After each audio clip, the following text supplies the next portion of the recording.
Hi, this is a quick video on the rules of indices. So we've got an example here, a to the 5 divided by a to the 3. This is a specific example, but it's going to lead us into the more general. So a to the 5 means 5 a's multiplied together. So a times a times a times a times a, 5 of them, and a cubed, a times a times a. Now with any fraction that you do where you can cancel, well, anything that's the same on the top can be divided from the bottom. So we can get rid of a there, a there, a there. That leaves us with 2 left over. It's essentially the difference between the two.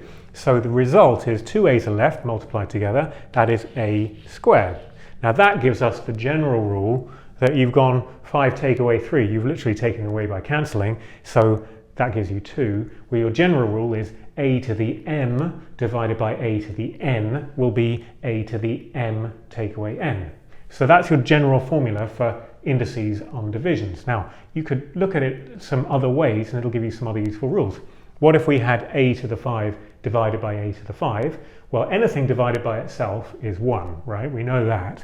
But using this rule, a to the 5 minus 5 is a to the 0. So you get this really important rule, which is anything to the power of 0 is equal to 1. That triple line equal means it's always equal to no matter what a is. So anything to the power of 0 is 1. So that's a really important rule. You can look at it the other way as well. If dividing indices means subtracting their powers, then multiplying will mean adding the indices. So a to the 5 times a to the 3 would be a to the 8. A to the m times a to the n is a to the m plus n.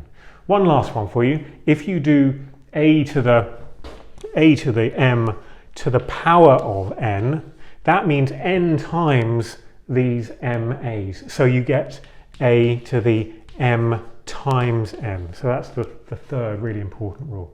Hope that was helpful. Thanks very much for watching.